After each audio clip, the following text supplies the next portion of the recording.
Welcome to At the Table with D. Monique. Pull up a chair, sit down, relax, and let's chat. Hello, hello, hello. Welcome back to At the Table with D. Monique. Here we have real conversations with real people sharing their real life stories. I'm your host, D. Monique, and our special guest today is Brother B, aka Baruti Tucker. Baruti Tucker, aka Brother B. I know. I should have said it, right? How are you doing today? I'm good. It's a very beautiful day. It was really a good day, and people came out in this beautiful weather, and shared their vibration with this vibration, Humanitarian House. Yeah. And I got a lot of work done for the show that's coming up. Before we get into the conversation, I want to thank everybody who's been listening to the podcast, watching the podcast. I really appreciate the likes, the comments. It really lets me know that you guys like these conversations that we are bringing to you. And we are recording. You guys are probably like, wait a minute, where are you at? We are recording from Humanitarian House in downtown Augusta, Georgia. And I'm going to tell you why we're here in just a second. But I want to let you guys know the routine isn't going to change. We're still going to start with our snack time. So if you don't have your snack, I need you to pause the podcast. Pause. Yes, pause the podcast. Go get you a snack and then come back, okay? Grab a snack and come back to the table.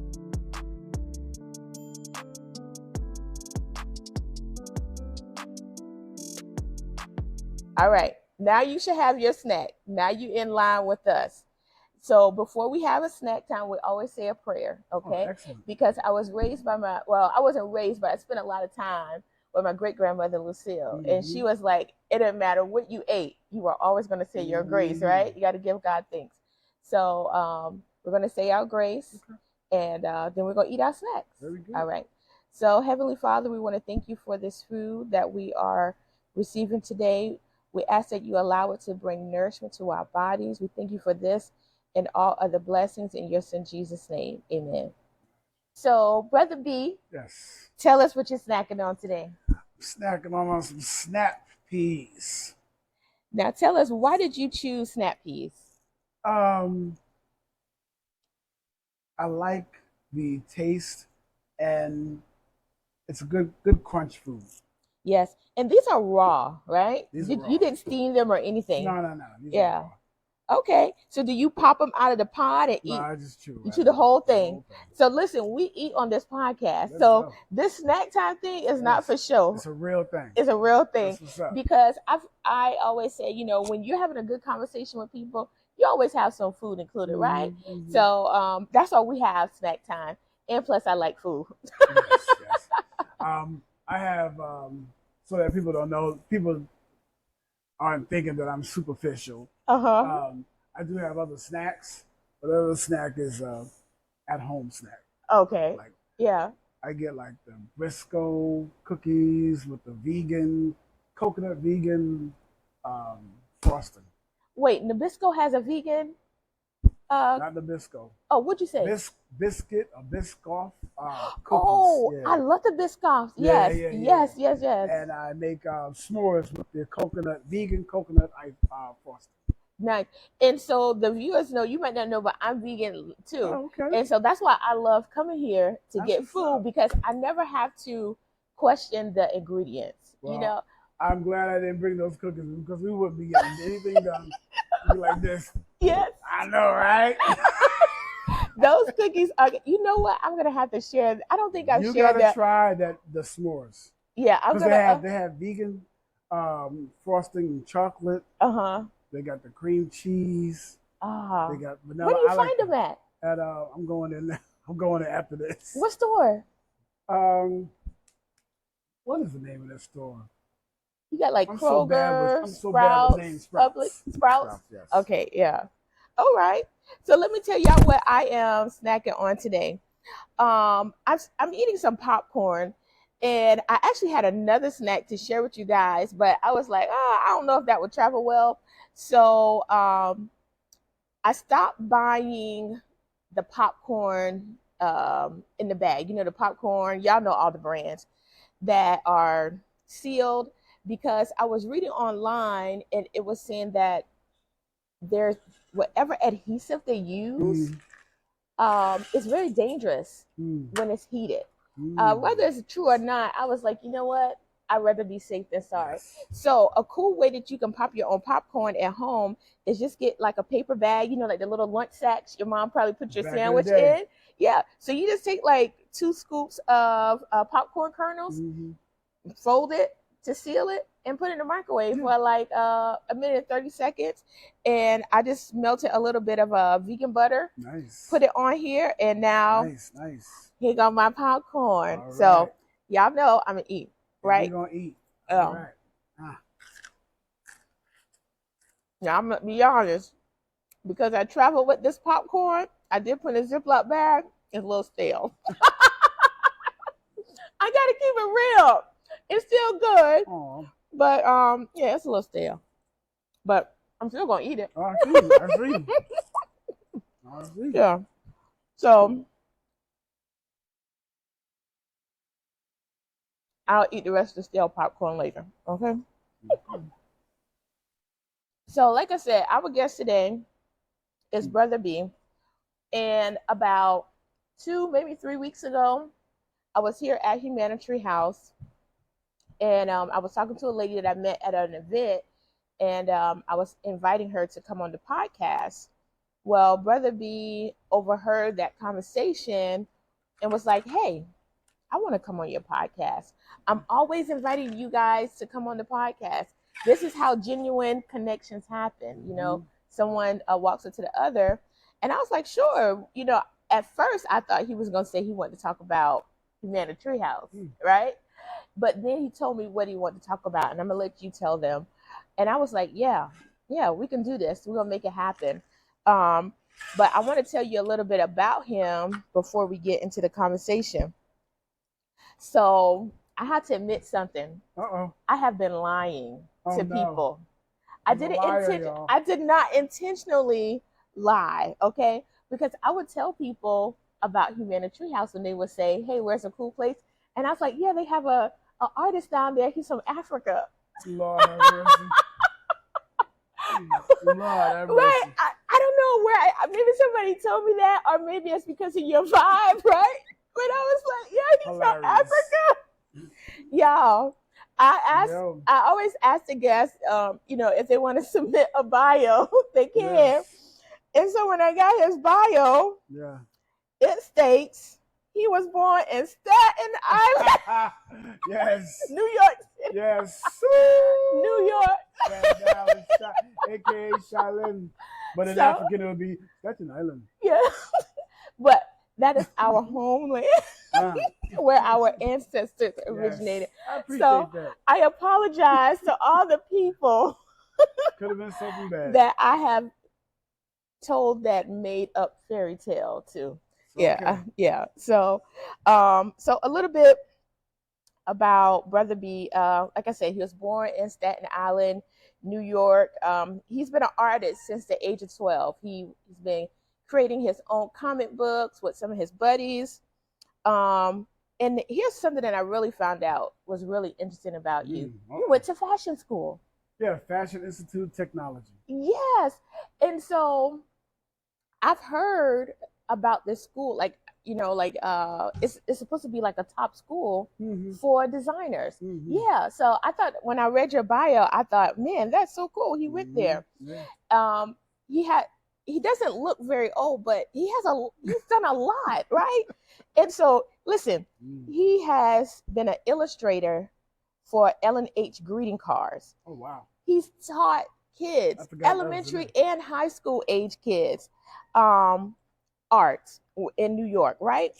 And then now he's here in Augusta, Georgia, and he's still teaching art. He's teaching art at the C.H. Terrell Academy, at the Joyce Norman School of Arts, and he also offers private lessons. So if you need some help for yourself, for a kid, you know, hit him up, okay? Yes, please. And then also he founded a group back in New York called Brother to Brother. Yes. And now he has presented that group here to Augusta. Represented as Strong Roots. Yeah. And he and his lovely wife, who is an amazing cook. Okay. I'm going to just ask now in the middle of his bio, please bring back Sunday dinner. Yeah, we should. Oh my God. We just had a conversation about other events too. So, oh my God. She is the greatest cook. Okay. That food, it did something to your spirit. Okay. So they are founders of the Humana Tree House, and they have 5 children together. 5 adult children, right? You don't have any little ones. Yeah, they're all grandchildren. And then he's also the author of a publication called, is it Metatala? Metatala. Yeah, and that's just a few things. There's a lot more that I could tell you, but he's going to tell you about him. So welcome to the table, Brother B. Thank you. Blessings, yes. Yeah. So tell us, why did you want to come on the podcast today? I think it's necessary to hear another perspective, another aspect of myself. Okay. I don't really, you really don't get to talk too much about your profile, your historical profile. And people come in, feel the high vibration, feeling good, and there's a lot of stories behind, closed doors, personally. And I just felt like the need to really share an aspect of myself that is considered to be a vulnerable spot. And when you get beyond what it means in the worldly sense of vulnerability, you'll learn that your vulnerability is actually your strength. Yeah, I agree. Yeah. So yeah, that's. I mean, I've been on podcasts to talk about my art, talk about Humana Tree House, but nothing really deep enough to delve into who I am as a human being. Okay. I think we should just get into it. I have some other questions, but I think we should just. Oh, you want? Okay. So because I always like the listeners to kind of know about who it is that we talk to.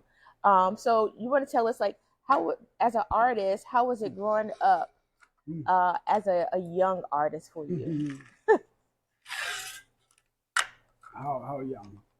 So you started at the age of 12. I started actually doing portraits at 12. I was always doing art as little as 5, 6, 7, 8. Is that something your family did together? Like my father is the first artist I know in our family. Then there was my sister, Donna, who just celebrated her 60th birthday. But happy belated birthday. Yes. And my sister Josephine and Scott, and all of us are creative on some level. Scott is a mathematician, works for a bank. He knows how to flip numbers. My sister is a singer, Donna, and my baby sister Josephine. And I'm talking about I have 8 brothers and sisters. Okay. But the ones that were immediate in my family, I'm only speaking of. And Josephine has always been very creative in connecting communities together. Yeah. So I love that name, Josephine. Yeah, me too. Yeah. I like Josephine and Sophia. Yes, I'm with you. Yes, those are beautiful names. Yeah, I know, like, people would say they're probably classic or old school, but I know Sophia has come back. I think Josephine can make a comeback. Yeah, come back, Josephine. I like Donna too. I like all of my brothers and sisters' names, actually. Yeah. But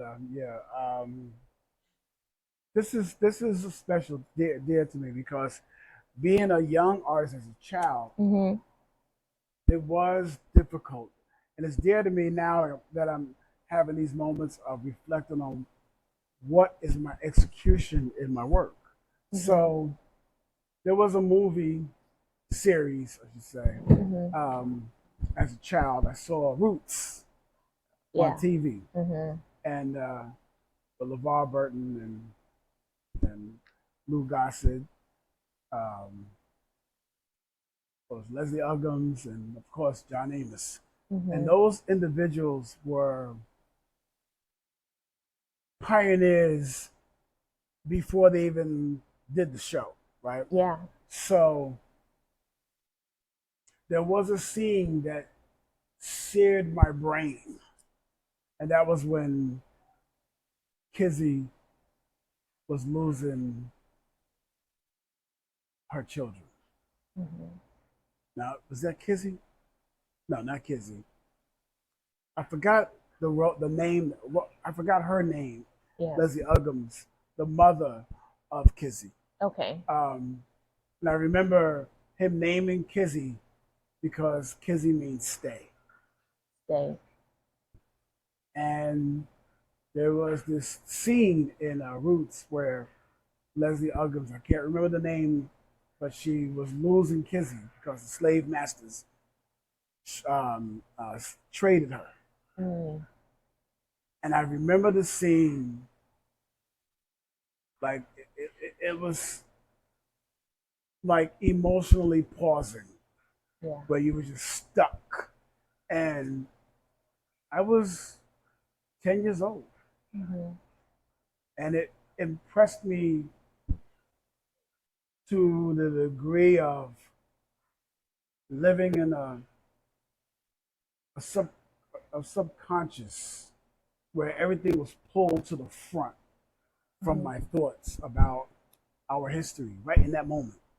And it didn't take a book to teach me that. It was this thespian that was able to depict the emotion and illustrate all of those emotions on a screen. And it was horrific. And I just remember thinking that that's actually happening. Yeah, it really did. You know, like I was thinking that I'm actually seeing slavery happen in that moment. Not that it did happen, that it was happening. Right. It was that real to you. Yeah, and I remember like my mother, God rest her soul, standing in the living room with her hands on her mouth in front of the TV and just go gripping like this, like she just had her hands like this, but wasn't saying anything. And I remember looking at my mother, and I'm looking at this situation, and I'm like, in that moment, are they gonna separate us? Yeah. You know? And it was so impactful. Yeah. And I think now, just thinking about it, TV then had a high impression on my art now. Just in the way that things were portrayed then in life and how it's portrayed now. You know, it's different. I think I want to go back to what you said. I think in that moment, your mother was putting herself in the position of that mother. Yeah. And because I mean, I've seen Roots a long time ago, so I don't remember that scene, but I've seen enough movies where mothers, fathers have been separated from their kids, and that's not a feeling that anybody and in that moment, I'm just trying to put myself in the moment of these enslaved people, right? And I'm trying not to cry. Why? They felt powerless. Why are you trying not to cry? Because my voice is going to crack when it's I okay. cry. That means that it's real. Real as that popcorn. They felt powerless. Yes. Yes. And the only thing that they could do was to cry out. Yes, which is our strength. We were our strength, every aspect of our humility was denied. Yeah. From laughter to crying. Laughter was only to entertain the slave master. Oh, it all If had you to be laughed amongst suppressed. each other, you were told to shut up. Yeah. You see? So we're talking about suppression that is being suppressed by being oppressed. So you have these layers happening psychologically, layers that are happening uh, uh, in your physiology because it affects how you think and how you move and how you eat. So then you roll that into the effects of all of that turn into food. Yeah. Yeah. And that food became soul food. And all that soul food was slop from the slave master, and we just made it sweeter and saltier. So this show took all of that um, from me to see what this situation is. And yesterday I went across the street to get some printouts, reference, and I'm excited. I'm telling her about the show. I would like her to come to the show. Struthers is across the street from me, and she was like, "Oh, okay." And I said, I was talking about the show, and we were talking about movies because that reference that I'm using for this piece is from that scene. Okay. I said, "Do you remember this movie, the series Roots?" And she was like, and so here I am having this conversation with the Caucasian sister, and we're like having this moment. I see her like get full in her eyes, and we're having this conversation. And we were in that moment, as we were engaging about the roots, about the scene, it hit me. Oh, that's what it is. That's what's in my work. It impressed me and impacted me so much because it's about this creativity coming from these actresses and actors that I was affected and infected at the same time. Right. And with those two elements, they became fused together and turned it into a creative soul. That it was yesterday when I just realized, oh my God, this is what this is. And all of my work reflects that. Yeah. And one interesting thing that I found out some time ago is you don't use a paintbrush. No. You use your fingers. Yes. When I found that out, like I'm looking at, it's just amazing that all of this, you don't use a brush. God be the glory. Yes. Yeah, I mean, it's just you're doing it with your natural paintbrushes. Yes. Yeah. Yes. Yeah. Indeed. I think that's amazing. Thank you. How long have you and your wife owned Humanitary? We're now on our 8th year. No, I'm sorry, 9th year. It's actually 10 years, but we got our business license a year later. Okay. Yeah.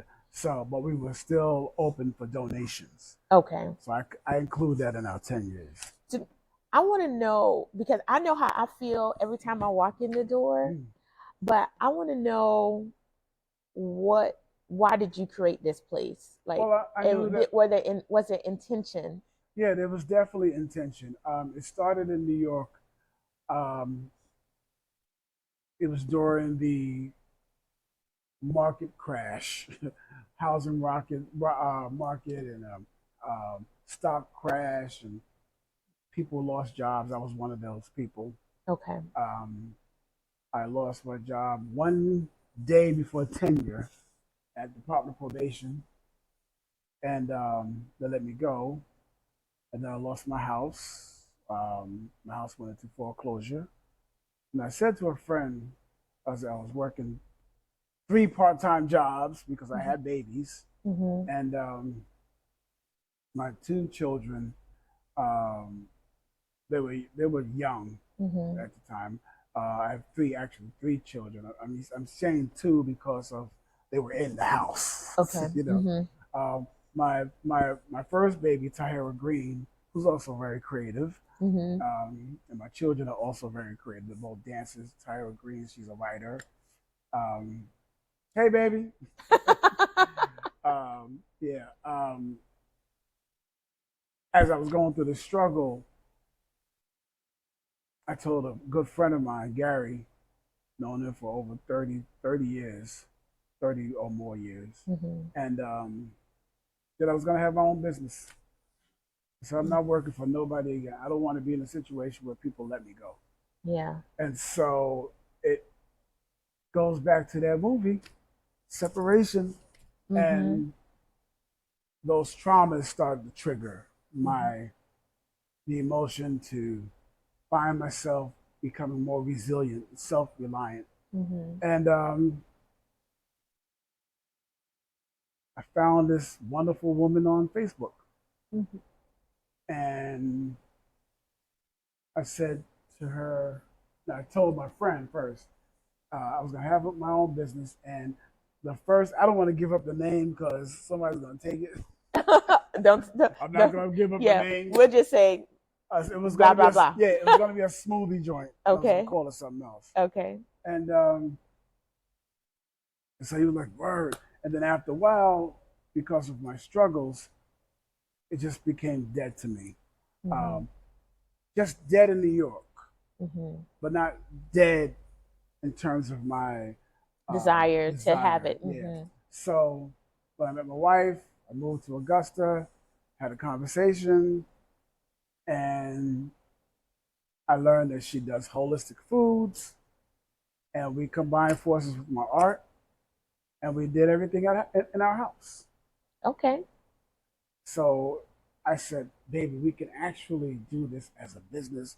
We can work in this business. We can have a business. She was like, nah. She had a H&R position Mm-hmm. for a company and the Walker Group. Okay. Yeah.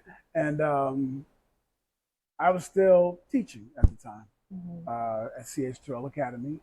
And I was also teaching at Jesse Norman. And it just wasn't fulfilled in that way Mm-hmm. for myself. I love teaching children, Mm-hmm. but still, as a child inside, was Mm-hmm. not fulfilled. And I just thought that we could do it, and here we are. Right.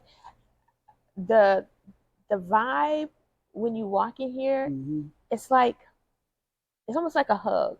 It's Mm-hmm. very comfortable. Mm-hmm. You come in, like the staff that works here, they're always welcoming. Like I'm not gonna tell you that they're standing there like with some cheesy smile or anything, but when they say hi to you, you really do feel like it's genuine. You know what I mean? It's I'm not. glad you said that. Yeah, it's not a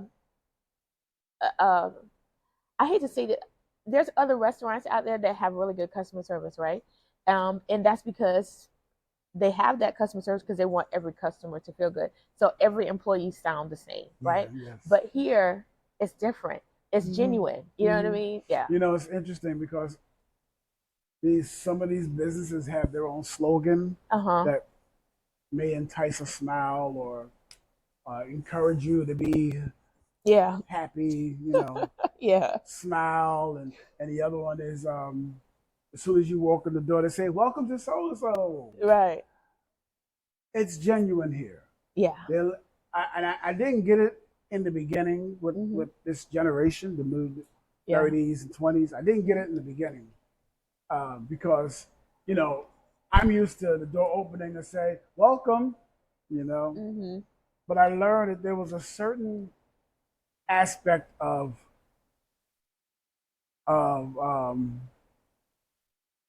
a person being, what's the word, um,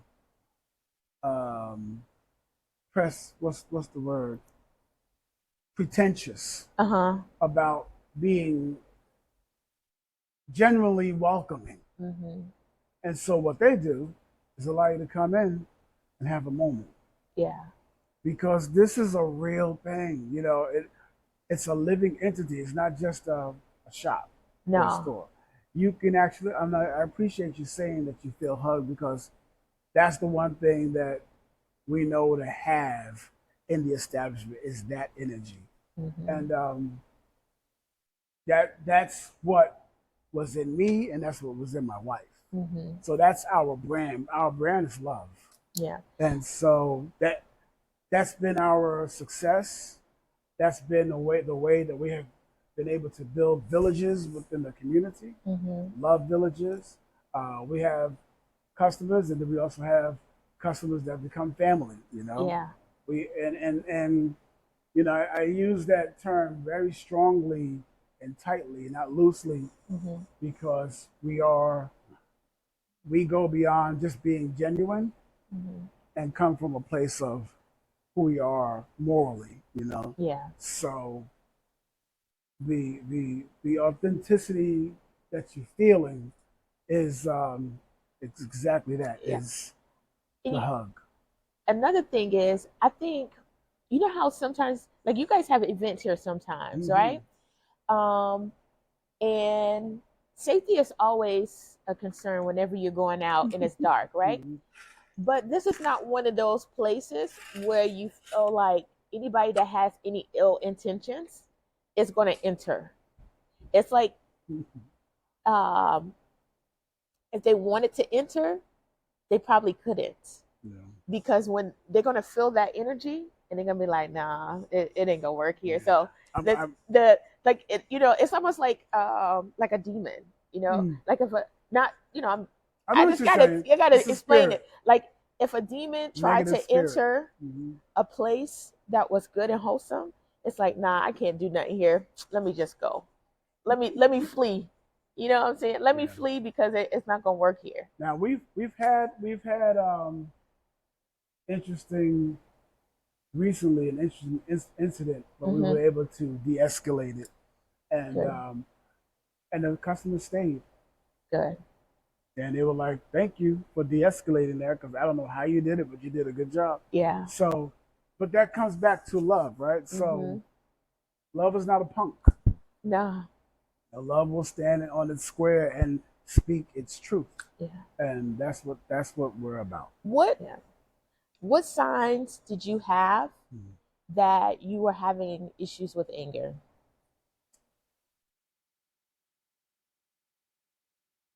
When I was acting up in school. As a kid? Mm-hmm. About how? About at what age? I would say 8. Mm-hmm. How did your teachers and your parents respond to it? Because I mean, if before then, I would guess you're a pretty chill kid, normal kid. Yeah, I would say a loving child. Yeah. Happy child. But yeah, that I used to have temper tantrums. There was triggers of those tantrums. Um, I, I I don't like being treated unfairly, unjustly. I mean, who does, right? Right. But there's a core reason why, and we'll get into that, of why those elements of negativity were so impactful to me. But I do remember at 10, when I ruined my sister's graduation day. This little boy snatched this gold chain. It was actually not gold. Well, I think my mother said it was 14 karat gold. Okay.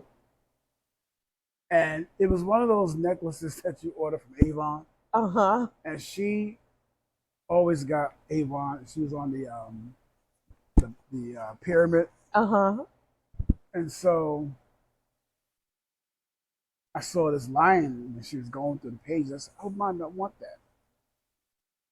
And so I always loved lions, right? As a child.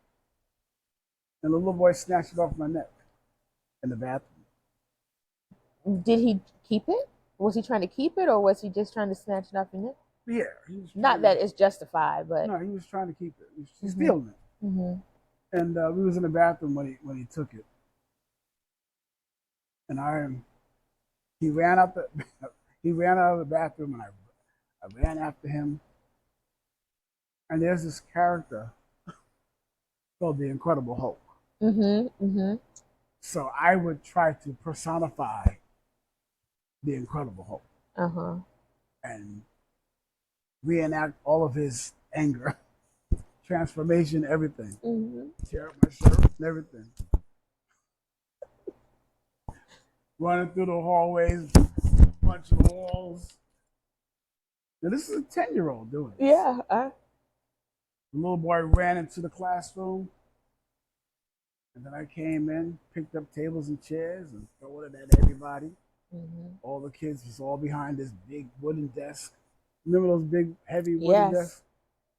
And the teacher was like, "Oh my god, oh my god!" I'm throwing everything, smashing everything. And then everybody ran out, and they called the principal. And the principal was coming after me. And I don't know how I got away from him. Then I found my way into the auditorium. And I punched the window, broke the window. Now this window has, back in the day, they would have like this mesh or some kind of metal that protected the glass. And I punched through that. And I tore my hands up. Yeah. My hand up. But they couldn't believe that I was able to punch through that. And especially a 10-year-old. Yeah. And they, back then you didn't have school security, like that. We had policemen on the beat, but they weren't coming to a school. Right. And my sister, Donna, was alarmed that I was she's like, she sees me in the audience. I'm running down the audience, and he took my chain. I'm yelling at my sister, Donna, you took my chain. And my sister was like, "For the graduation." And my mother, after she learned what happened, she was like, "He loved that chain." But I don't remember getting any kind of attention about my anger at that time. It's just another day. So it's maybe they, after talking to you, they were like, "Oh, this is why he did it." So it was just right. Somebody took his chain, didn't know how to handle a situation, so he acted out in the moment and thought it was a single event, just an isolated event. But now I would have been in different programs. You would have been on medication. I would have been on medication. You see? So when I think about all the resources that we didn't have then, I think about how delayed I was emotionally. Not socially delayed, but emotionally delayed. Everything was a crisis. I think for kids, little kids, your world is so small. There's not a lot going on in kids' world. You have school, you have home, if you have any, maybe extracurricular, but your life is not very complex. And so any little thing that's in your little world that goes on, and I say little because it's a little kid, right? It seems like a really big deal. It's interesting that you say that, because while you were speaking, I was really thinking about how those little things Mm-hmm. um, were little things, but I couldn't see them as little things. Mm-hmm. An average child will see that, pout about it, and it's over. Mm-hmm. I was looking for that boy that night in the projects. You see? Even after Even after graduation. graduation. Mm-hmm. I was trying to find some way to do something to him. Mm-hmm. And because he took something from me. Mm-hmm. And so another incident when I was young, Mm-hmm. mm, uh, when I realized how angry I was Mr. Cruzado. So this young girl, this is in junior high school, Mm-hmm. was spitting through a, the Oh, spitballs through a straw. through a straw. Yes, I And remember that. I had a new haircut. It's called Black Caesar, Mm-hmm. and I'm all proud. Had my marshmallow shoes on. Mm-hmm. Y'all know nothing about marshmallows. Marshmallow shoes on, a new Levi jean jacket and pants, and I was feeling fly. Mm-hmm.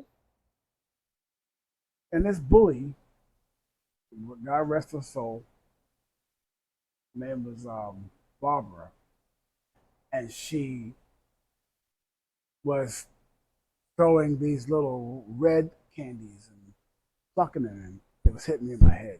I was sitting in front of her, she's behind me, and I told her to stop. Mm-hmm. BITCH. Oh. Okay. And Yeah. she got up. She said, "I'm gonna see you," and we leave. And I'm thinking, "See you is 3 o'clock after school." Mm-hmm. Now, from what I understand, Barbara beats up little boys. I was Okay. not trying to fight Barbara. I wasn't scared of her. But I you went. just, right, I didn't want to be in a fight with her. Mm-hmm. Mm-hmm. So I didn't want to fight her because I didn't want to be seen as the boy fighting Barbara. And all these Mm-hmm. boys getting beat up. I didn't want to be that guy. Right. Wasn't scared of her. I just didn't want to get beat up. Yeah. Right. It's so funny how you can, when you don't want to be in a fight with somebody that you're not scared of, Mm-hmm. but you just don't want the markings and nothing. You don't want nothing. Mm-hmm. So class was dismissed and she got me in the hallway. Oh, she really did Yeah, she see. did. She saw you immediately. Yeah, she scratched me up. And if you can look closely, you can see there's a scratch. This scratch from my eye to here. Oh, right there in your. Yes. That she did that. She's trying to gouge my eyes out. Oh my God, Barbara was a beast. Barbara was a beast. Because she did it to somebody else. And so She had her own set of anger issues. oh, yeah, definitely. And so I got the best of her, slammed her down, and just marched on her face. I mean, I was literally stepping on her face. Chipped her tooth, um, dislocated her jaw. Wow. And then I went to, before I learned about hammer fist, I was hammer fisting her as well. And yeah, I messed her up. Yeah. And it all happened in school, so I don't know what happened with her in terms of nurse. Maybe Barbara's so tough, she just took it and went on or whatever. You don't remember seeing her after that? I don't remember seeing Barbara after that fight, even the entire school year. Yeah. I knew that she was there. Yeah. Because everybody said, "Oh, everybody's saying, oh, she's gonna come back." Just that's how we were as children. Yeah. But I wasn't worried about it. I was just like, "Yo, I'm gonna kill her next time," So that kind of thing always it bothered me that I was able to do that. Yeah. So here I am from being in grammar school to junior high school. Now we're in high school. So this boy kept bothering me, and I was in ninth grade, and I just joined this gang. Actually, it wasn't a gang. Okay. It started out as a DJ crew, Okay. combined force, and we had good reputation. All these guys were good-looking guys and cool brothers, and I was the crate boy because I was too young to work with the DJ equipment. So you carried all the records. I carried all the records, yeah. And because people, we're in the age now. Folks don't even carry CDs. Right. Remember, it was records. Well, what was for the records? It was 8-track tapes. 8 tracks. It was records. 45 records. Then cassette tapes. CDs. Now everything's digital. iTunes. Yeah. Everything's digital. Yeah, but you had to earn your keep as a DJ really by carrying, and those records were heavy. Yes, they were. Yeah. Okay. I just needed to. For anybody that don't know what a record is, please. I had to was the crate let boy. them know. Yes. Yeah. So I loved the role because I was still part of the crew. Mm-hmm. But we had to become this gang because people started stealing our equipment. Okay. So we had to be tough. Mm-hmm. Now I'm calling it a gang. It wasn't necessarily a gang, but it's a crew. It was a crew. Combined force was a crew. And man, I can name all the people that was in the crew. Those are my brothers. So we had this big fight on Westerville in New Brighton, and we were fighting a young man who was a part of the Gods and Earth 7. And if you know anything about the Gods and Earth 7, Nation of Gods and Earth, they are big in New York City. And as a matter of fact, I was supposed to join it when I was young. My mother was like, "You're not going to be a 5%er or 5% of anything." But anyway, we had a fight with this young boy. But once this young boy was a part of this, we had to fight all the gods in New Brighton. Big fight. Yeah. I did not get to fight. They pushed me under the porch.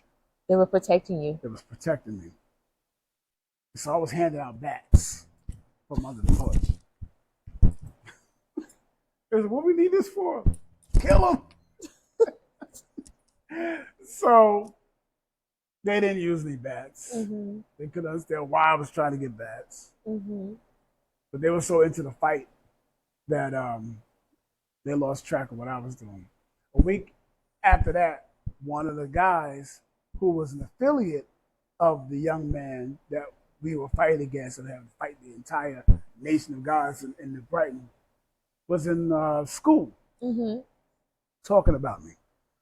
And I was never a person that reacted to words. And then he pushed me.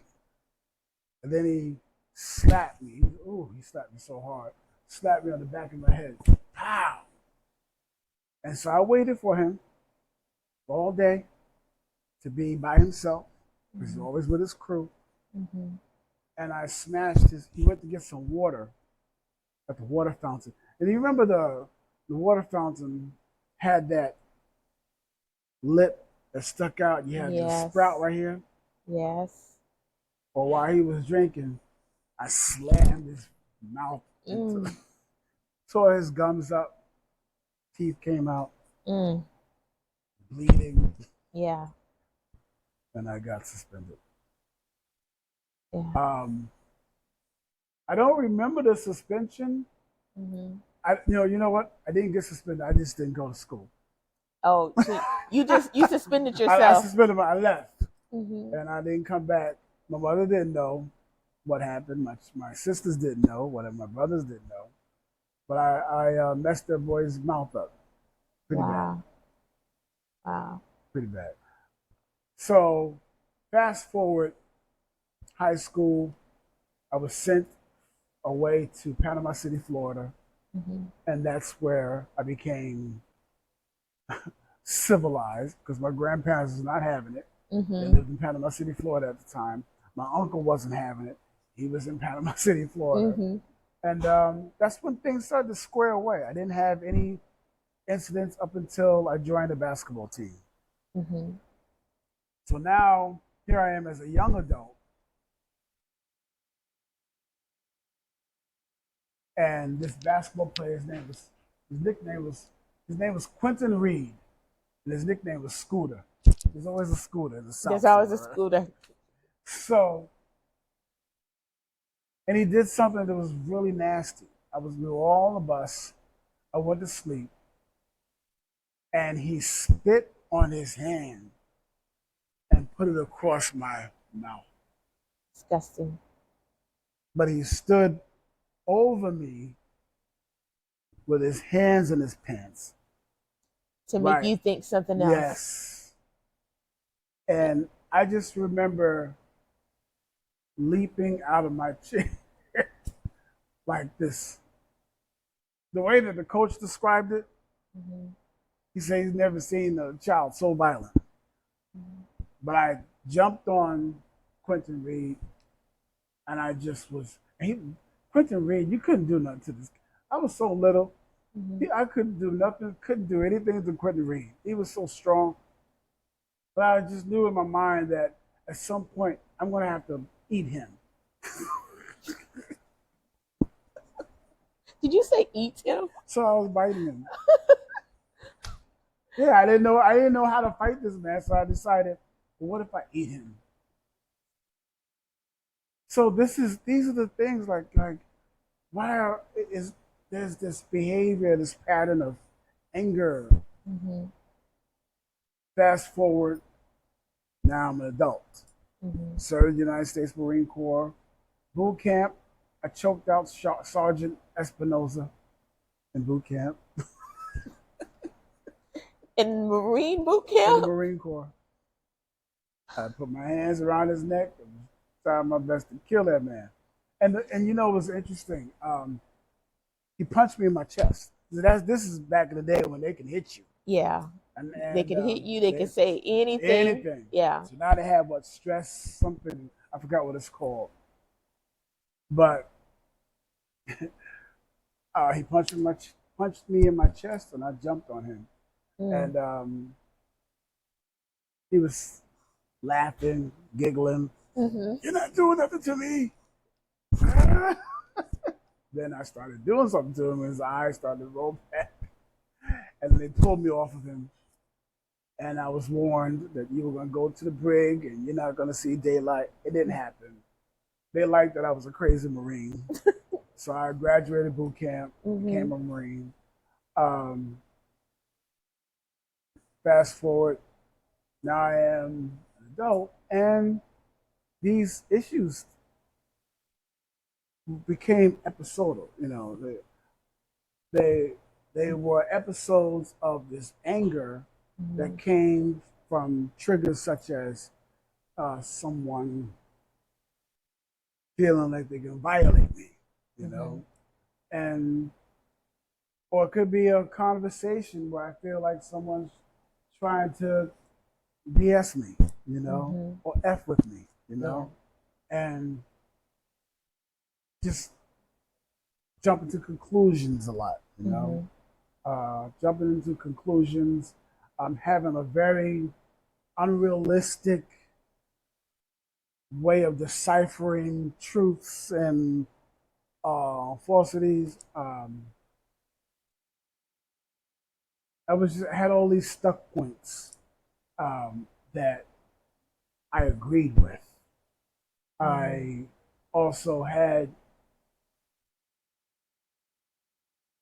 these moments of feeling like everybody can go to hell, you know.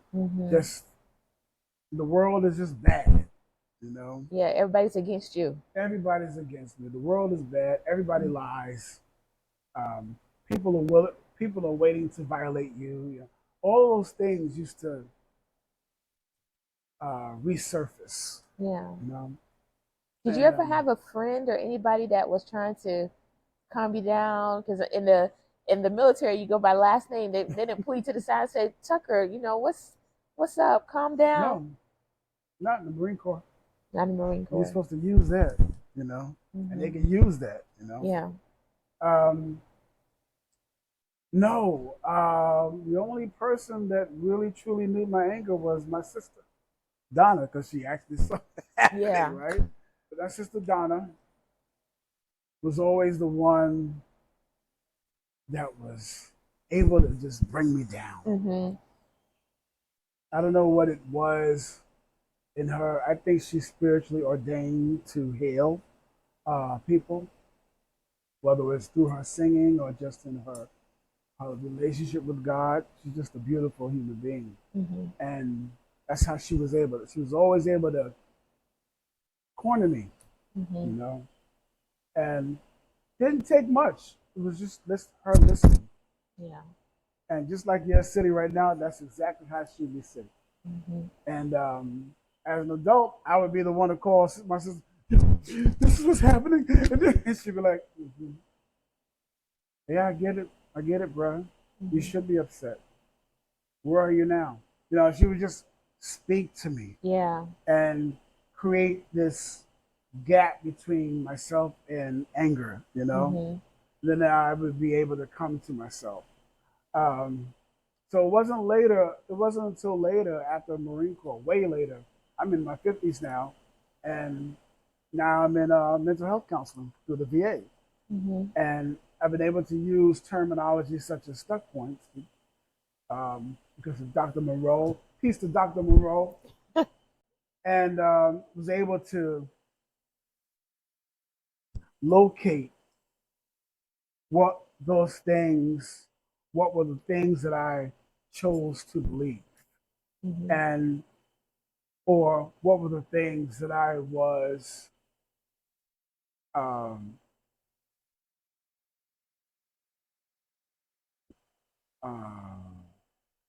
how should I take your time? I would say the things that I was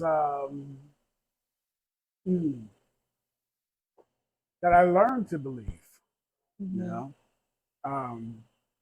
What and is it some doesn't of those necessarily things? mean it was, and because I learned it doesn't mean that it was true.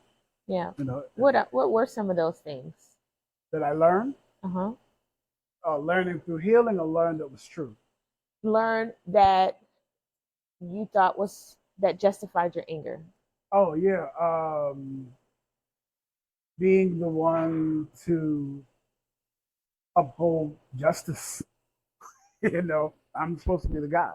Like if something happened to you, I'd be like, "Where is he?" You know, that was me. Okay. I stepped into this hero that I struggled to have in my life. You know, so those are the things. Having to be the problem solver. You know, those were the things. Being able to lead without fault. You know. But when so like you talked about an Incredible Hulk. You saw the Incredible Hulk as basically like a crusader. Yeah, he was. And so when something happened and you felt like I have been wronged, instead of talking to somebody, you felt like you had to become the person, because you said you were running down the hall ripping your shirt, right? Yes. Yeah. Yes. So, I mean, a lot of times parents are thinking, hey, video games aren't really affecting my kid. The shows that they watch aren't really affecting the kid. It's made up. But no, it really does. Even if something like the Incredible Hulk that's supposed to be positive, it can also have a negative effect. Right. So whatever you feed into your psyche, I guess, does have it's even in this moment when you said negative, my mind was defending it. Yeah. Because you didn't see it as a negative. I didn't see it as a negative. But it wasn't helpful for a child that was struggling with anger, you know. But what's interesting is I was never loose angry, meaning just looking for something to get into. I was never trying to provoke anything. And then when there was a problem in my immediate area, I was always the guy that was calm. But it was when someone kind of else threatened you, right, you felt threatened. Whole different. That's when it lit you up. You're like, I'm good. Yeah. I understand where you're coming from. I haven't been in an altercation like yours, but I have definitely gone from 0 to 1,000 if someone has wronged me. Seriously, Yeah. and I've been working on it, and I have been in therapy. I feel like it's time for me to go back to therapy. Yeah, I'm also a veteran. And I've been asking every time they say, "Do you want to see someone?" I say yes, but nobody has called me yet. Oh. But so I definitely understand. Yeah. And people can say things to you, and you're like, "Why are you saying this to me?" It's real. And some of the words that it's kind of like that Incredible Hulk. Not you're saying it. It's like a monster comes at you. Like I had, and still now, I have difficulty in double talk or not meaning what you say. You mean something else, but then I have to try to dig, and that offends me because if you're that's someone that and it's another trigger thinking that you got something on me. I'd rather you tell me what's going on so we can have a conversation about the situation. But I become defensive, become a defensive communicator when when the word is not being said. You know. Do you have I'm talking about me, but I want to know if you share this or have in the past. You got to be right. You know what? I'm more about it's got to be fair. Got to be fair. You see what I'm saying? I can be wrong and say, oh no, that was wrong. I definitely did that wrong. Or oh yeah, I definitely had the wrong answer for this situation. But I'm more about the fairness of the situation than a person being right. Because the fairness says that we all have the ability to be right or wrong. We just have to be accountable to the right or wrong. Yeah. And when I see that you're not being accountable to the right or wrong, then that's a problem. But something else happens that has absolutely nothing to do with whether you right or wrong, or even if it's fair. If something else happens to me, and that is the trigger of anger that says, "You're just like the rest of the people in the world." You see?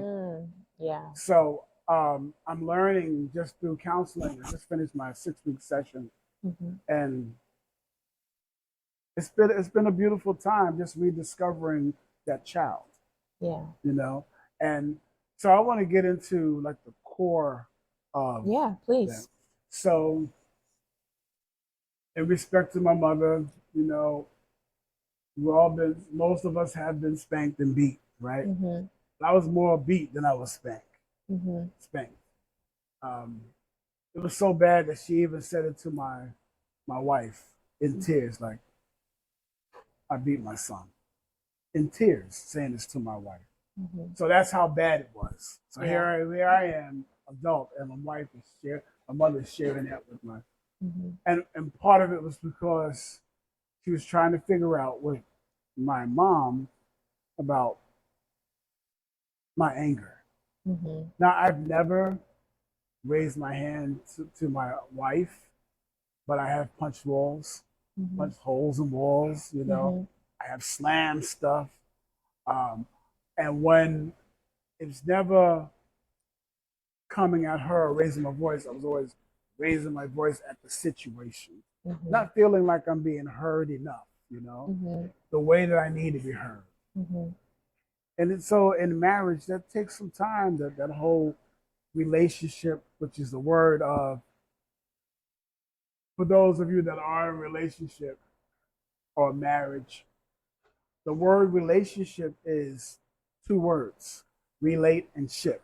Mm-hmm. So you're relating on a journey. Mm-hmm. And what happens is you either come from a place of understanding first, then the work comes in with relating. Understanding is rewarding, right? Yeah. Relating is not a reward. Relating is a continual process of learning. Mm-hmm. It's rewarding when you can say, I relate to you, but it's still work. Yeah. Because you still have, it's repetitive. It's almost like a repetitive mantra every morning. Mm-hmm. You see your mate with you, and they wake up differently. Mm-hmm. They yawn differently. They get dressed differently. Mm-hmm. They speak about the world differently when they're waking up. And it's like, you look at the person and you're like, I want to be with you, but I'm tired of that. You see what I'm saying? Mm-hmm. And that's when you break the whole line of communication because you no longer want to relate to the person. So relating is a continual thing, and sometimes in relationships, we either get bored with relating, mm-hmm. or we get tired of relating, or we're just open to learning more about the person that you're with. And it happens. So how it relates to my anger. Thank you for joining us today. Come back next Thursday for part 2 as we continue getting to the root of Baruti's anger. See you next week.